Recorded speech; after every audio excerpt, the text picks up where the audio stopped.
What's up, you bushy-tailed little unicorn? I have a really important video if you've ever struggled with fat loss, and specifically if you've ever been on point with your nutrition, you've been exercising, but your weight isn't going down the way you'd expect it to, or the way you think it should. A lot of times people are on point with their nutrition, they're hitting their exercise hard, but the weight, it's not just going down. A lot of times it'll fluctuate upward, it'll spike up, and it won't go down as quickly as you think it should, and I wanna tell you why. And I've spoken about this before. I've spoken about how just because your weight fluctuated upward or spiked upward doesn't mean you're gaining fat. But recently I've been posting a lot about my weight on Instagram. I've been in the middle of this 90-day challenge and people have seen my weight spiking up even though I've been losing fat. And they're like, well, how do you know you're losing fat? Well, how do you know that you're making progress if your weight isn't going down? What I spoke about was 3 really common patterns that I've found in people over the years in regard to weight loss spikes over time. And because the reality is when you're measuring progress day to day with the weight, your weight will go up and down. But if you look at it from the long-term perspective, you'll see that even though there's spikes along the way, the trend is downward, and that's really what's important to focus on. And I've found 3 really common weight loss trends in over thousands and thousands of people that are the most common ways and the most common patterns in which people spike. And so I've named them. We have Dumbledore's ladder, we've got Horace Slughorn's downfall, and the Muggles beware. And these are all the 3 most common patterns that I've seen. I'm gonna break each one down specifically with you in this video so you can see which pattern you fall into. And when you're losing fat and you end up spiking up or your weight isn't going down, you can see like, oh, this is very similar to Dumbledore's ladder, or this is very similar to Muggles beware. And that's the one that you fall into, so you don't lose motivation. So you don't get tricked into thinking you're not losing fat when you actually are, so you can stick with this for the long term and keep making progress. But really quick, I want to congratulate Bryce and Gina. You guys are the 2 winners from the last video. You won a free Syatt Fitness t-shirt. I'm gonna ship them directly to your front door.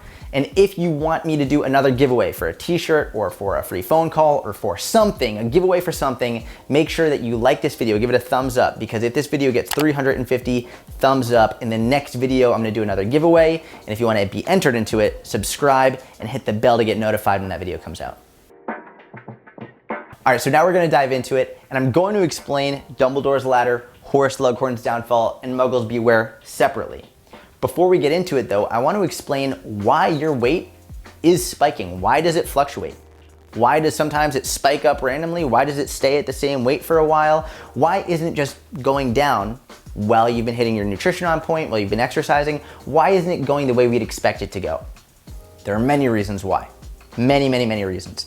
I've outlined the 7 most common right here, starting with salt, sodium intake. And not just a lot of sodium intake, but an abnormally high amount for you. This is all relative to the individual. And what happens is if you eat more salt than you normally do in a given day, your body's gonna hold on to water. That's what happens. When you eat more salt than usual, your body's gonna hold on to water, so you'll weigh more on the scale. But because you weigh more, that doesn't necessarily mean you've gained fat. It just means you're weighing more. In the same way that if you just held a bottle of water in your hand and stepped on the scale, you would weigh more because you are holding on to more weight. On the other end of the spectrum, and this is really important, I haven't heard many people talk about this, if you eat less salt than normal on any given day, the next morning you might weigh in less because you aren't holding on to as much water as you normally do. In which case you have to be aware the weight fluctuation downwards isn't necessarily a true weight, in that the next day, if you have a normal amount of salt again, you'll go back up.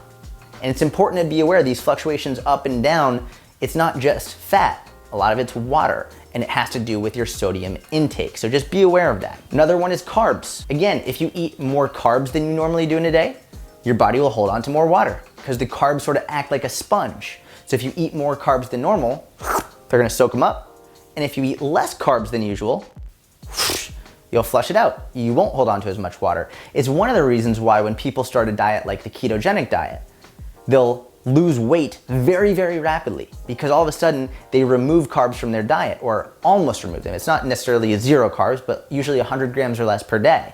And if you remove them or almost remove them, you're gonna weigh less and lose weight very rapidly. But what happens a lot in this specific diet, ketogenic diets, very low carb diets, is that very rapid weight loss comes to a halt because after a certain amount of time, you just can't keep losing water. A lot of times in those diets, people will lose 5, 10, 15, 20 pounds very quickly, stop, and like, why isn't it going fast anymore? It's because there's not any more water loss that's gonna happen. Now it's just gonna be fat loss, which will be much, much slower. Gotta be aware of that. If you eat late, if you eat much later than usual, not to say that eating late is bad, it's not to say that eating late makes you fat, it doesn't. Your energy intake, your total calorie intake is what dictates fat loss and fat gain. Let's say, for example, you usually stop eating around 8 p.m., but one night you eat at 10:30 p.m. and you weigh in at the same time the next morning. Because you ate later, you're gonna be more full, you'll have more in you, so you'll weigh more in the next morning. Similarly, if you weigh in earlier than usual, let's say you usually weigh in around 8 a.m. You have to get up early one day, you gotta get to work earlier, you got a trip you gotta go on, you wake up earlier. If you weigh in at 5:30 that morning,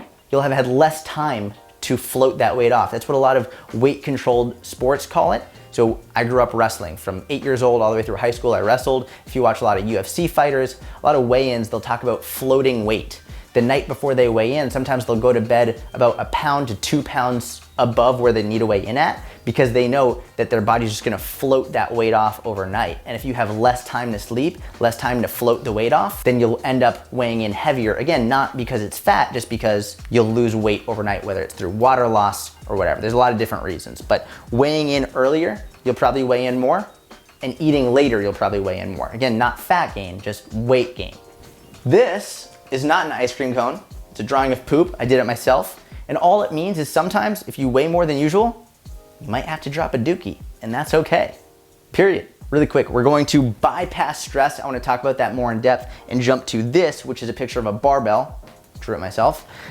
Not the best artist, but when you lift weights, your body is breaking muscles down in a good way. Essentially, it's causing muscle damage, and when your muscles get damaged, a lot of times they'll uptake a lot of nutrients, uptake glycogen, uptake water, uptake nutrients, which so when you step on the scale, in the same way that a sponge will take on a lot of water, it's gonna take on water, glycogen, nutrients, you'll weigh more. That's why a lot of times, especially after a heavy leg day, these big, powerful muscles, they soak up a lot, you're gonna weigh more the next day. It's really important to keep that in mind. And then if you take a rest day where you don't lift weights, you'll end up peeing a lot and you'll weigh less the next day because you're not holding onto that water anymore. Now stress, I really wanna hammer home on this one because it's a big one. And a lot of marketers really like to take advantage of people to try and manipulate you into buying their programs or believing in their methods by hammering home on stress. And they talk about how, well, if you're stressed out, then you're gonna be gaining fat, and that's why you need to do this specific diet because it eliminates stress. And first of all, stress isn't a bad thing. Stress is very normal. We all go through stress. A lot of people talk about how like cortisol is a stress hormone, and if cortisol is too high, you're gonna be gaining fat. That's not accurate. You don't gain fat from high cortisol. You gain fat from eating too many calories. If you are very stressed and your cortisol is very high and you do end up stress eating as a result of it, then yeah, you'll gain fat because you're eating too many calories. But it's not that stress is inherently bad for you. And it's not that cortisol is inherently bad for you. It's not. They're actually both very good for you, and we probably would die without it. But managing it and understanding it, that's really where the magic lies. So what happens with stress is when cortisol goes up, a lot of times your body will hold on to water. It's gonna hold on to it really tight. Doesn't wanna let it go. Sort of a defense mechanism. So you'll weigh more on the scale. And then a lot of times when you are less stressed, water lets go, you weigh less, and it looks like you lost fat. It's really just weight loss. In the same way that if you get really stressed, it looks like you gain fat, but you didn't. You're just holding on to water. A lot of people talk about something called reverse dieting, where they all of a sudden added calories back into their program and they lost weight. And they're like, well, how come when I added calories back, I lost weight, but when I was eating so few, I wasn't losing? It's because when you were eating so few calories, your body was a little bit stressed, didn't want to let go of the water. When you added some calories back, oftentimes carbs, it got less stressed, you peed out, and then you weighed less. But it's not because eating fewer calories was making you gain fat or gain weight. All it was simply doing was holding on to a little bit of water. If you stayed eating that same amount of calories, you would have eventually dropped the weight. Just might have taken a little bit longer. Not to say that you need to eat very few calories, but to say that stress does not make you gain fat. Sometimes if the scale fluctuates upwards, it's just a sign that you're stressed out. And the more you can calm down and relax, the sooner the weight's gonna come off. All right, so real quick, before we go to the next section, if your weight randomly spikes up one day or for a couple days, it doesn't mean it's fat gain. Really important to remember. A lot of times, I'd say probably 95% of the time, it's coming from one of these 7 things. Look at your salt intake, look at your carbs, look at the times that you're eating, the times that you're weighing in, examine your stress, think about the last time you pooped, think about your weight training schedule if you had a heavy leg day. Look at all this, examine it, collect the data. Don't just jump to an emotional conclusion. Look at everything that's going on and then examine the facts. Because a lot of times, if you're definitely in a calorie deficit, these are probably one of the reasons why your weight's fluctuating. Okay, so before we jump into Dumbledore's ladder, Horace Slughorn's downfall, and Muggles beware, I want to outline what most people want and also why most people end up failing. When most people start, that was harder to take off than I expected. When most people start trying to lose weight, get in a calorie deficit, they want their weight to do this every day. Whoop. Nice, clean, fat loss every day, down, down, down, down, down. If you ask them, do they expect that to happen logically? I don't think a single person would say yes. I think every single person would say, well, no, of course my weight's not gonna go down every day. But then when it's practically happening each and every day, when they're on point with their nutrition, when they're on point with their exercise, when they're really all in it mentally, and they see that their weight isn't doing this, they flip a shit. They're like, well, what the f, why isn't it happening? If their friend said, hey, I'm trying to lose weight, but it's not going down every day, they'd logically be like, listen, it's okay, that's what happens. But when they're doing it themselves, they freak the fuck out. And it's important to be aware of this because you have to treat yourself like you treat a friend. You have to look at your weight in the same way that you would look at a friend's weight. Look at all of the data, look at all the progress. You gotta stop being an asshole to yourself, stop being judgmental, stop letting your emotions dictate your actions and look at everything critically and analytically. And that's what we're gonna do with Dumbledore's ladder, Horace Slughorn's downfall, and Muggles beware. We're gonna examine the most common weight loss trends so when it's happening to you, you can look at it and see what's actually happening and know that you're not gaining fat, you're just in the process. Okay, so I'm gonna reveal Dumbledore's ladder first. I wanna say it's not the most common. I would say each of these are the most common. There are other trends as well, but out of all of the different trends you could fall into, each of these are the three most common. Dumbledore's ladder being the first, this is how it looks. And basically I'll explain what happens. When someone enters a calorie deficit, when they first start, they'll see quick weight loss. This quick weight loss could be over the course of 3 days. It could be over the course of a week. It's gonna differ person to person, but they'll see quick weight loss followed by a stall. From that stall, they'll see an increase in weight. And a lot of times, this right here is where people give up. Let's say, for example, this is for the first week. They see weight loss for the first week. Maybe they lose 3 pounds the first day, 2 pounds the second day, 3 pounds the third day, a pound the fourth day, so on until a week, boom, stop. Then they gain 3 pounds. What the fuck?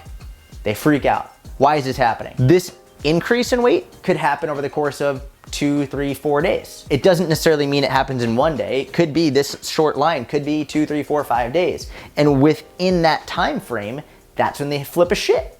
Like, this isn't working, and then they quit. The people who succeed continue in their calorie deficit. They don't let this prevent them from keep going. And then whether it's a day or 2 days or 3 days or a week or 2 weeks later, boom, they go down again until another halt and increase in weight. Again, that's where a lot of people quit. It's easy to keep going when you're losing weight. When you hit that halt and the slight increase, again, could be a day, 2 days, 3 days, 2 weeks, that's when it's hard to keep going because you're not getting that external feedback of progress. That's when you have to keep going, stay with it. Same thing, and these increases, that's when people give up. People rarely give up when the going is good, when they're getting that feedback. That's why you have to detach your emotions from the scale, not let this cause you to be super excited, and not let this cause you to get pissed off and say, f it, it's not working. It's just all part of the process. And this is a very common way, this is what I call Dumbledore's ladder, that people will lose weight, gain, lose weight, gain, lose weight, gain, all while being in a calorie deficit. It's just these 7 reasons often causing these slight increases over time. Now, Horace Slughorn's downfall. Another very common trend. What happens here is rather than starting off with a quick weight loss like in Dumbledore's ladder, here there's almost nothing. Almost nothing happens at all. It stays relatively similar.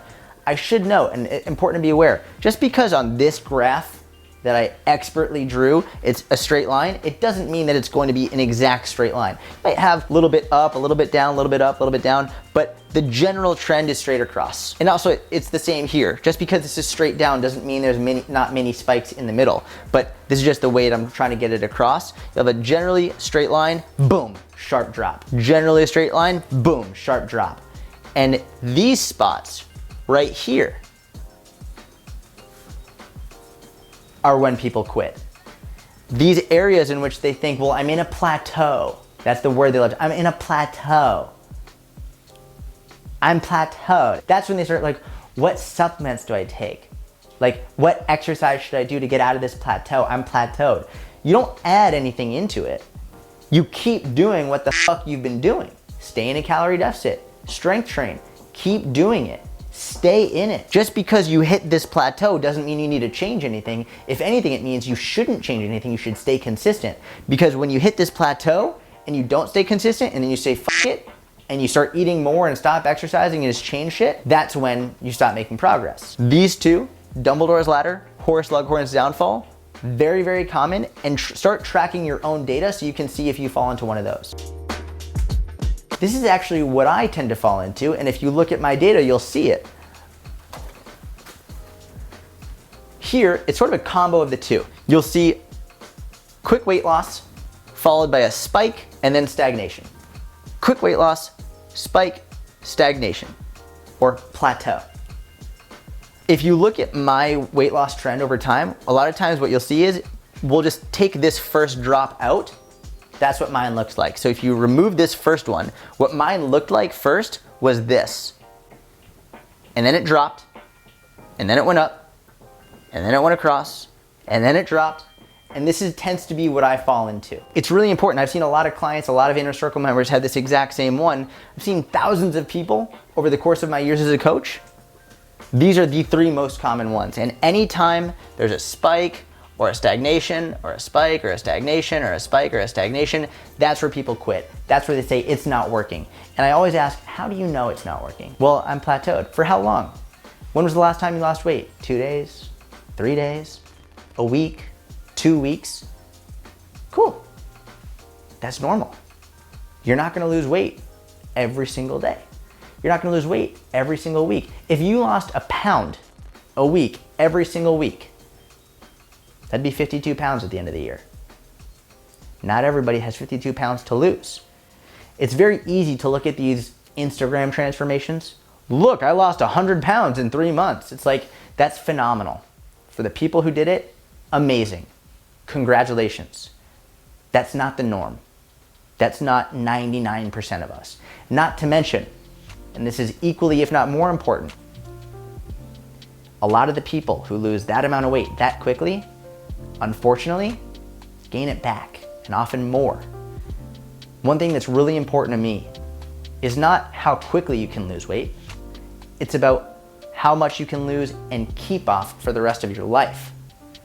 And unfortunately, it's very common for people to do the extreme methods, the very low calories, or the completely eliminate carbs, or the whatever it is, in order to lose weight as quickly as possible.